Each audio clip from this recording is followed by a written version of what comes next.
I remember how our relatives and neighbors used to take off their shoes every time they came to our house. It became a secret to me for many years how that tradition faded away. I grew up and I moved to study in Tbilisi, and I saw my Azerbaijani friends taking off their shoes each time they entered the house. Only then I realized where did the tradition come from, and how it faded away slowly, like the memory of cohabitation.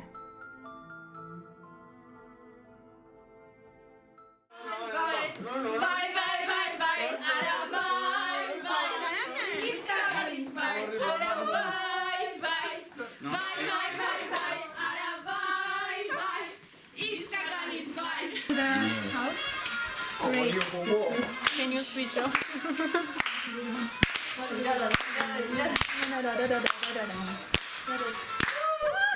It's like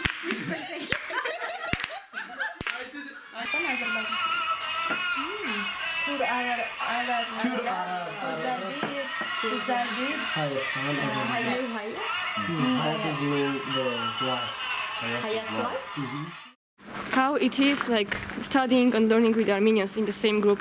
It's so amazing because, for example, when my classmates are from Azerbaijan's birthday, all Armenians coming. You know, it's really happiness for us because we have not anyone without them, they have not anyone without us. I was born when Soviet Union had already collapsed. I didn't know I was being born in the country that was being reborn itself after 4 years of war. I didn't know about borders, and I didn't know about enemies living on the other side of those borders. But as I was getting older, I started practicing being Armenian, being worthy to the nation, being afraid of Turks, hating Azerbaijanis. Those were the rules, those were part of my identity.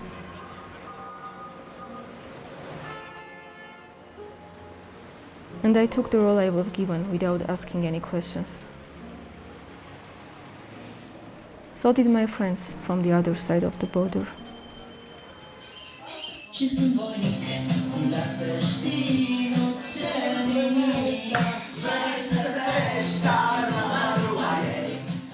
I knew I was going to meet lots of Azerbaijanis when I was moving to Tbilisi. But I didn't expect us to become friends. I didn't expect to discover the conflict from their point of view and to see another reality than mine.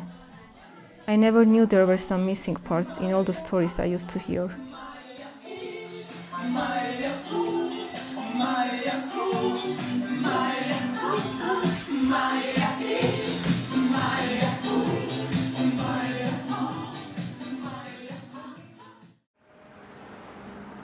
Let me be honest. It is not always easy to trust each other and to keep the friendship when you have the burden of fear and hatred. I never thought about it too much. I just had this knowledge already in me, like probably was this what school taught us, that Armenians just hate us. So I used to think that they are not normal people. They are killers, they are haters, they hate us. the main impression is what I had from Armenia's side. It's that we are in a conflict for more than 25 years and those people are full of hatred against us. We never talk badly about what Armenians do. We talk about what Azerbaijanis do, and it's always them who are doing bad things and never Armenians. As long as there is hatred, as long as people think that they are victimized, this thing will not end. And it's not about a degree of victims who has lost more than the others. We don't care about this. We are losing people left their homes and everything. When I hear, for example, of people dying on the border, my first thought is like, oh fuck, they're so young and they died for like this stupid government fight. Never been like, oh my god, fucking Armenians, like how dare they. No, it's sad, and probably, obviously, if you have any logic, probably people on other side also died, and all of them are young, and why should they sacrifice their life for nothing, basically, I think. I mean, I get it, it's land, blah, blah, blah, but it's a piece of land and it's a life of a person. The stories I have been hearing from childhood wouldn't stop following me. The stereotypes I used to have wouldn't just break in some months. I kept remembering all the stories I was told, and I wanted them to acknowledge my truth. Until I understood they might want the same from me. When that day comes, when you're sleeping, you just remember. You're feeling afraid that they're coming. And he said, never sit on the same table with Armenians.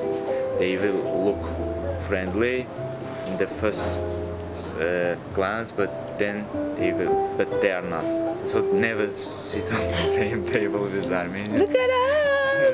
And you know, Sitting at the same table. So what happened? Like the day we arrived, the one day after. You're sitting on the same table. With Armenians. So there's some hope. I don't know.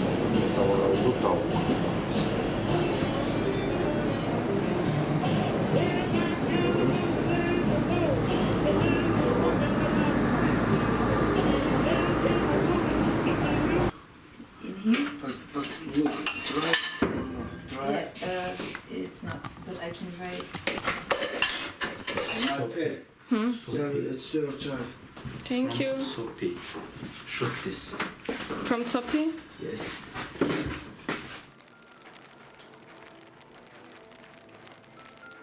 It became worse after the acknowledgement.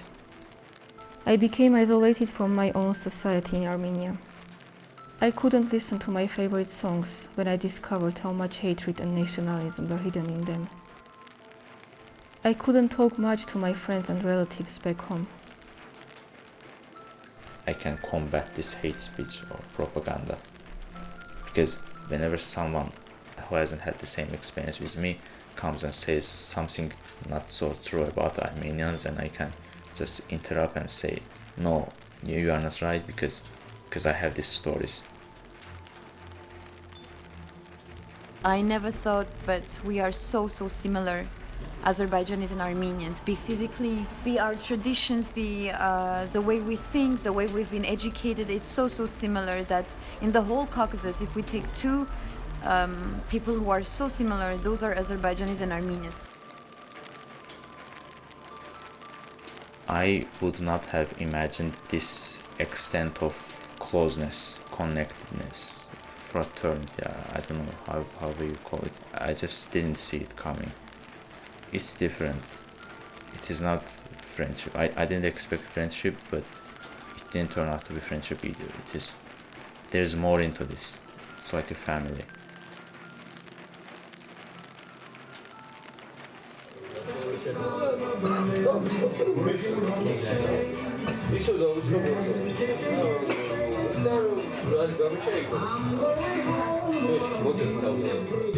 Հիշում եք հայերեն։ Ոնց որ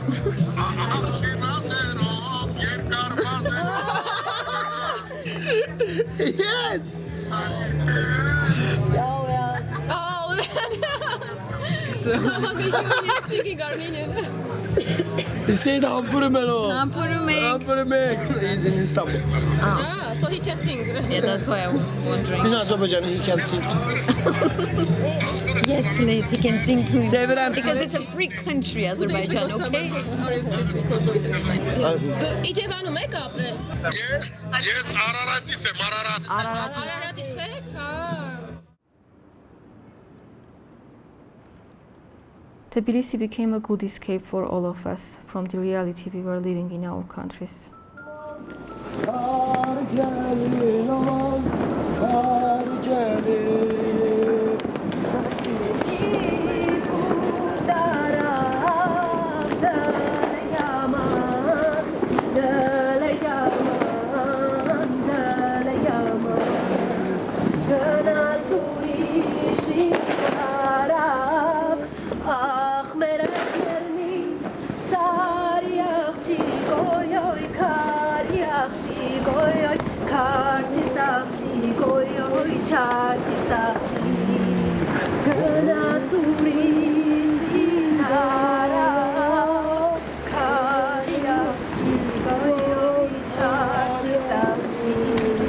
Bu derenin uzunu çoban kaytar, uzunu.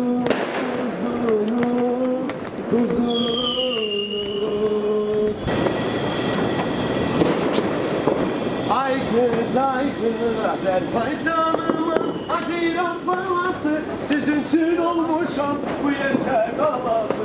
Ermenistanımın Haziran balası, senin için olmuşam bu yeter kalası. Bravo, Tbilisi. Yes, 2020 years coming.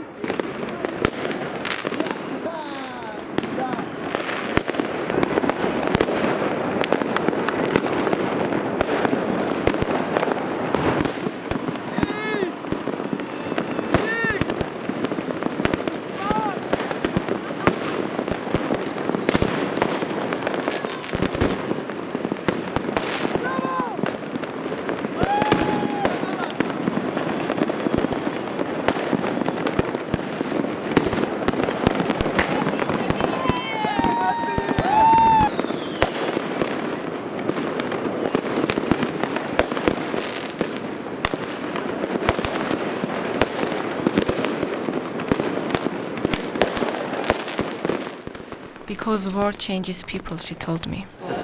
Because you know it does. Because it's easier to hate than love.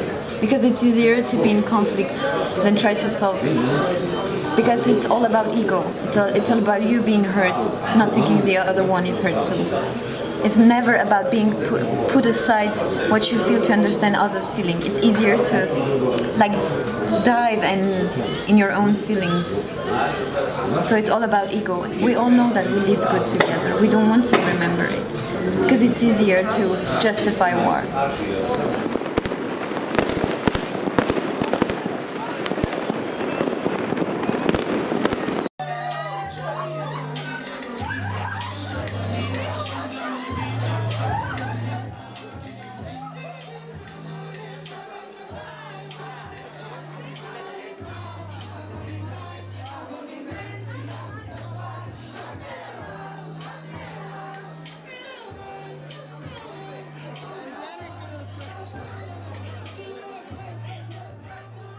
Sometimes I have a wish to turn back the time and try to change something.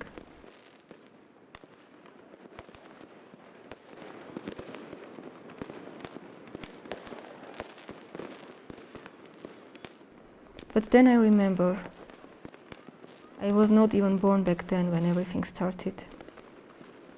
Almost none of us was.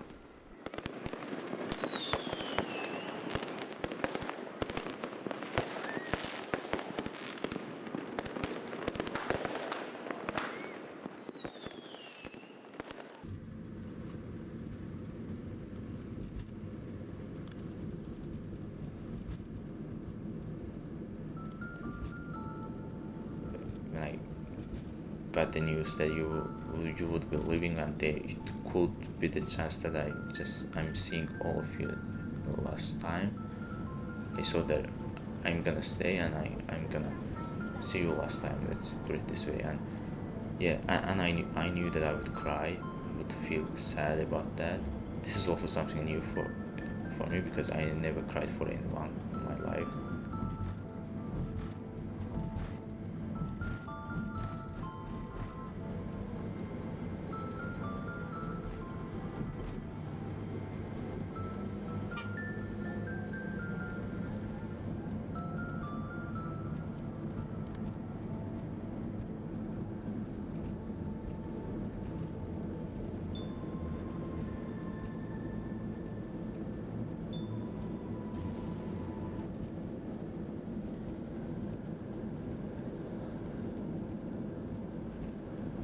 I cannot invite my friends to my country.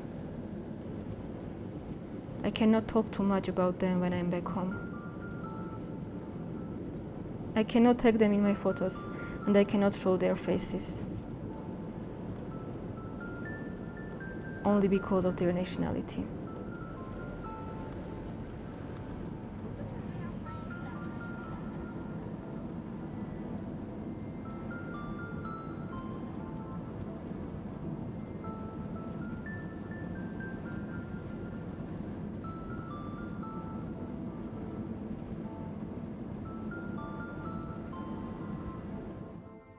How can anyone win in the war that takes away and resorts so many lives? How can hatred, fear, and isolation become a victory?